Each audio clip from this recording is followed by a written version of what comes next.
Hello good morning friends. வாங்க இன்றைக்கி நம்ம எம்வி விலாக்ஸ் ஆஃப் மலர்வி சேனலில் பார்க்க போகிறது முருங்கைக்கீரை சாதங்க. 1 pot ரைஸுங்க. ஈஸியாக வித்தின் 10 minutesல நம்ம சிம்பிளாக செய்யலாம், அதே சமயம் ஹெல்த்தியாகவும் செய்யலாம். ரொம்ப நல்லதுங்க. வாங்க எப்படி செய்யலாம்னு சொல்லி வீடியோக்குள்ளே போயிட்டு பார்க்கலாம் வாங்களேன். பாருங்கள், ஒரு குட்டி டம்ளரில் 1 டம்ளர் அரிசி எடுத்துருக்கேங்க. இது வந்து பொன்னி ரைஸ் தாங்க.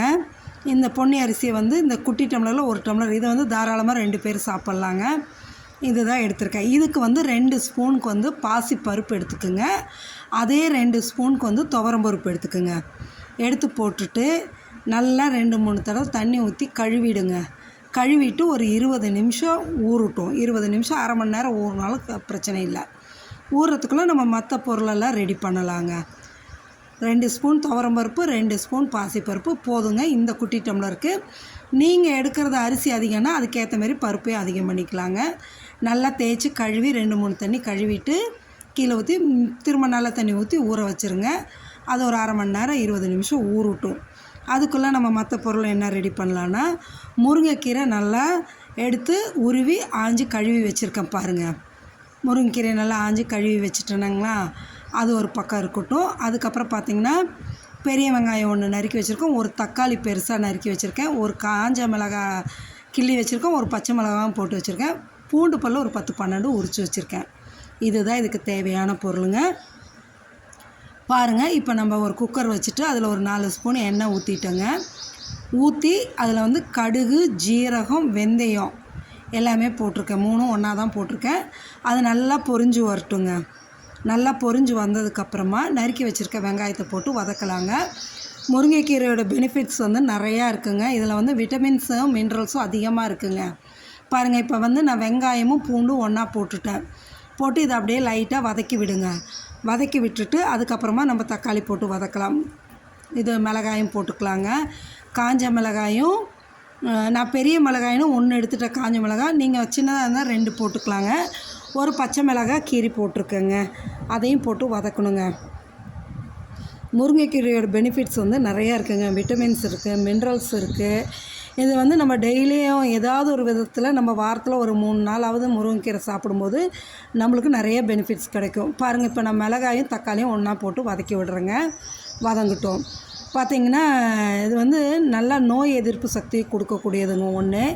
அதே சமயம் வந்து அனீமிக்காக இருக்காங்கல்ல, ரத்த சோகை உள்ளவங்க வந்து முருங்கைக்கீரை எடுத்துக்கும் போது அந்த ரத்த சோகையிலேருந்து அவங்க விடுபடலாங்க. வெயிட் லாஸ் பண்ணுறவங்களும் டெய்லி சாப்பிட்லாம். அதே போல் பார்த்திங்கன்னா, கண் பிரச்சனைக்கு ரொம்ப நல்லதுங்க. தோல் இதுக்கும் நல்லது. சுகர் பேஷண்ட்டு, சர்க்கரை உள்ளவங்க வந்து இந்த முருங்கைக்கீரை சாப்பிடும்போது சுகர் கண்ட்ரோல் கொண்டு வருங்க. ஹார்ட் ப்ராப்ளம் உள்ளவங்களும் சாப்பிடும்போது கண்ட்ரோல் பண்ணுங்க. எல்லா இதுக்குமே இது ரொம்ப நல்லது. பாருங்கள், இப்போ ஒரு அரை ஸ்பூன் வந்து மஞ்சத்தூள் போட்டுட்டேங்க. அதோடு வந்து ஒரு அரை ஸ்பூன் மிளகாத்தூள், அதாவது சாம்பார் தூள் தான் போடுறேங்க. அந்த டேஸ்ட் என்ஹான்ஸ் பண்ணி கொடுக்கும். அதுக்காக ஒரு அரை ஸ்பூன் சாம்பார் தூள் போட்டுக்கலாங்க. போட்டு கருக விட்டுறாமல் அப்படியே பெரட்டி விட்டுட்டு நம்ம ஊற வச்சுருக்க அரிசி பருப்பு ஊற வச்சுருக்கோம் இல்லைங்களா, அதை தண்ணியை ஃபுல்லாக வடிச்சிட்டு எடுத்து போட்டுடலாங்க. போட்டு அதையும் 1 நிமிஷம் அப்படியே அந்த எண்ணெயிலே வெங்காயம் தக்காளியோடு வதக்கி விடுங்க.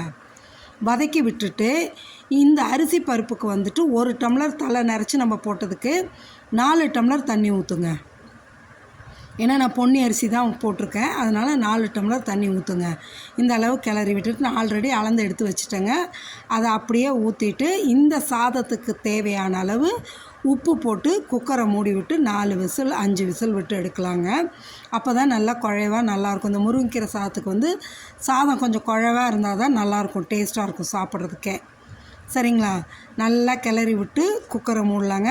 சைடில் பார்த்திங்கன்னா நெய் டப்பா தெரியும். நெய் டப்பா வந்து ஓரத்தில் நிறைய பிடிச்சிருக்குங்க. அதனால் அந்த ஹீட்டுக்காக வச்சுருக்கேன். அப்போ நல்லா மெல்ட் ஆகி வரும், எடுத்து ஊற்றிக்கலான்னு சொல்லி வச்சுருக்கேங்க. இப்போ நம்ம என்ன பண்ணுறோம், உப்பும் போட்டாச்சு, காரம் எல்லாமே கரெக்டாக இருக்குது. நீங்கள் உப்பு காரம் டேஸ்ட் வேணால் இந்த இடத்துல செக் பண்ணி பார்த்துக்குங்க.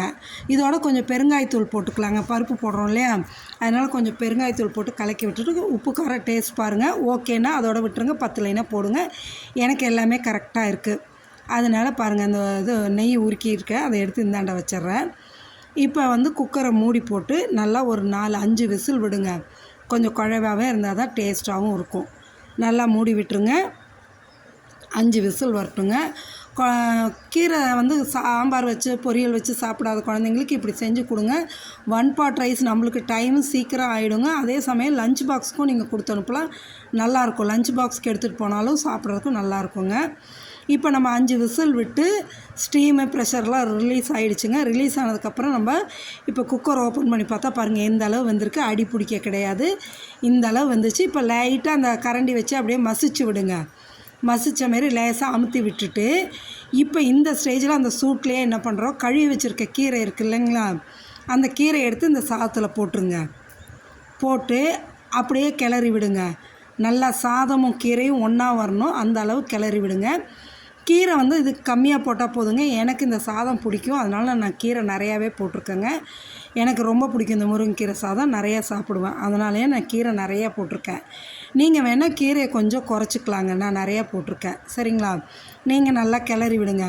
நல்லா கீரையை போட்டு கிளறி அப்படியே அமுத்தி விட்டுருங்க சாதத்தோடு. நான் இருக்கிற அந்த கொஞ்சம் கீரையும் எடுத்து ஃபுல்லாக போட்டுடலாங்க. போட்டுட்டு நல்லா அதை கிளறி விட்டு நான் இப்போ அந்த உருக்கின நெய் பாருங்கள் எந்த அளவு உருகிருச்சுன்னா அதை எடுத்து மேலே ஒரு 2 ஸ்பூன் ஊற்றிட்டேங்க. இந்த முருங்கைக்கீரை சாதத்தில் நெய் ஊற்றி சாப்பிடும்போது அவ்வளோ டேஸ்ட்டாக நல்லாயிருக்குங்க. இந்த நெய்யும் ஊற்றி நல்லா கிளறி அமுத்தி விட்டு குக்கரை மூடிடுங்க. அடுப்பு ஆஃப் பண்ணியாச்சுங்க. அடுப்பு பற்ற வைக்கக்கூடாது. இந்த சூட்லேயே அந்த கீரை வெந்து வந்துடும். சரிங்களா? கீரை முருங்கைக்கீரை பொறுத்த வரைக்கும் சீக்கிரம் வெந்துடும். அதனால் நீங்கள் இப்படியே கிளறி விட்டு அமுத்தி குக்கரை மூடி ஒரு 5 நிமிஷம் விட்டுடுங்க. விட்டுட்டு திரும்ப திறந்து பார்த்தோன்னு வைங்க, கீரை நல்லா வெந்திருக்கும்.